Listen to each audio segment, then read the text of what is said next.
বাংলাদেশ জামাত ইসলামী এদেশে বিগত 53 বছরে অনেক জুলুমের শিকার হয়েছে, বৈরিতার শিকার হয়েছে, প্রতিবন্ধকতার শিকার হয়েছে, অনেক প্রতিহিংসা আমাদের উপর চরিতার্থ করা হয়েছে। কিন্তু এর বিপরীতে জামাত ইসলামী আইন হাতে তুলে নেয়নি। জামাত ইসলামী পাল্টা সন্ত্রাসের রাজনীতি করে নাই, হত্যার রাজনীতি করে নাই, খুনের রাজনীতি করে নাই। জামাত ইসলামী ধৈর্য ধরেছে। জামাত ইসলামী ক্ষমার নীতি গ্রহণ করেছে। জামাত ইসলামী সহনশীলতার নীতি গ্রহণ করেছে। ফলে জনগণও জামাতের ব্যাপারে তারা আজকে উদারতা, সহনশীলতা এবং জামাতের ব্যাপারে বন্ধুত্বের পরিচয় দিচ্ছে। আলহামদুলিল্লাহ।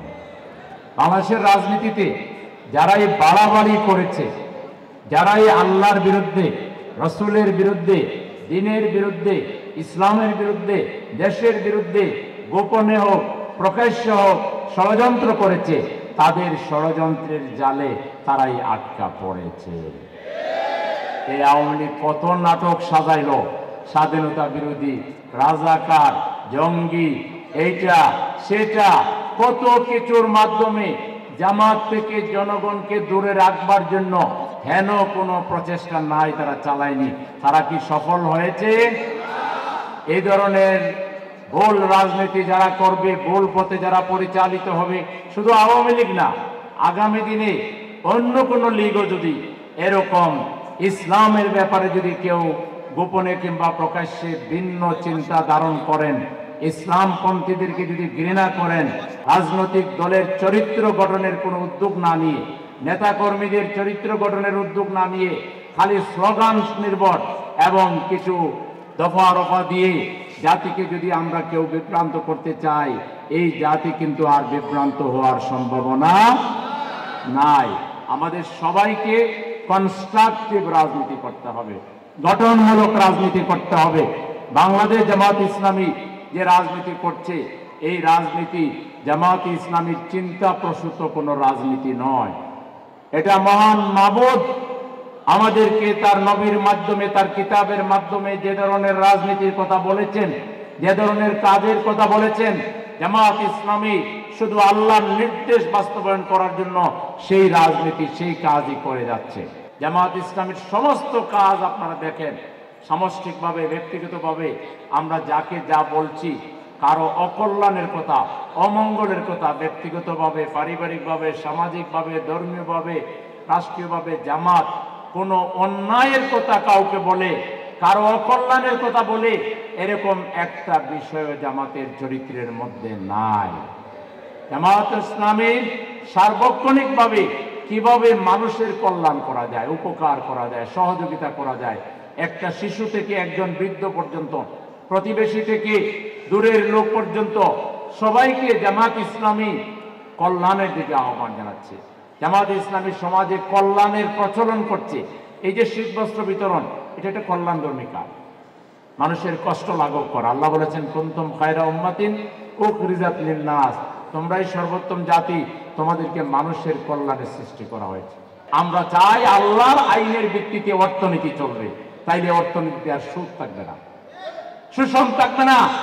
বিগত 53 বছরে 80-র দশকে আমাদের নেতারা মীর কাসেম আলী রাহিমাহুল্লাহ, আবু নাসর মোহাম্মদ আব্দুল জাহের দামাত বারকাতুল আলিয়া, এরকম ব্যক্তিরা ছাত্র জীবন শেষ করে বিদেশি ডোনারদেরকে অ্যাকোমোডেট করে বাংলাদেশে তারা ইসলামী ব্যাংকিং পদ্ধতি চালু করেছিলেন। আজকে গার্মেন্ট শিল্পের রিলেটেড যতগুলো শিল্প আছে, এই শিল্পগুলো গড়ে উঠেছে ইসলামী ব্যাংকের ফাইন্যান্স।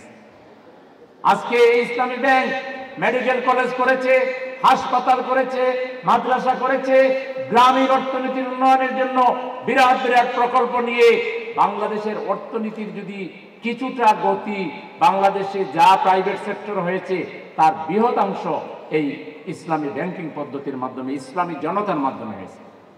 আর এর শুকরিয়া আদায় না করে শেখ হাসিনা কিংবা বিগত দিনের লোকগুলো জামাতে উল্টা দোষারোপ করেছে। জনগণ যদি ইনশাআল্লাহ যেভাবে জেগে উঠেছে, এই জেগে ওঠা জনগণ যদি ঐক্যবদ্ধ থাকে, আর বেশি দিন ধরে নয়, বাংলাদেশের মানুষকে ধোঁকা দিয়ে ভোট নিয়ে আর যা খুশি তা কেউ করতে পারবেন না।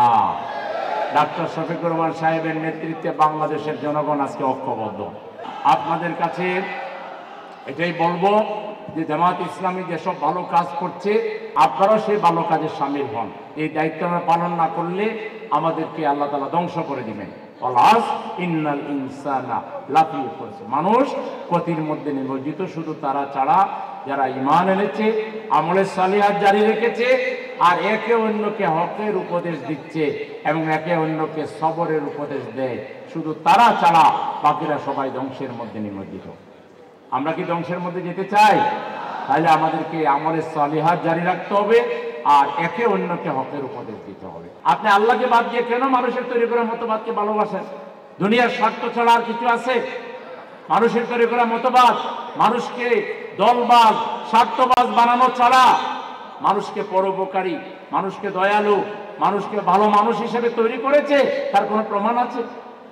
একমাত্র আল্লাহর আইন মানুষকে তাকওয়াবান বানায়, আল্লাহর আইন মানুষকে কাইন্ড বানায়, আল্লাহর আইন মানুষকে উদার বানায়, আল্লাহর আইন মানুষকে প্রশস্ত বানায়, আল্লাহর আইন সমাজে ইনসাফপূর্ণভাবে মানুষের মধ্যে আল্লাহর আইনের মাধ্যমে ইনসাফ কায়েম করা যায়।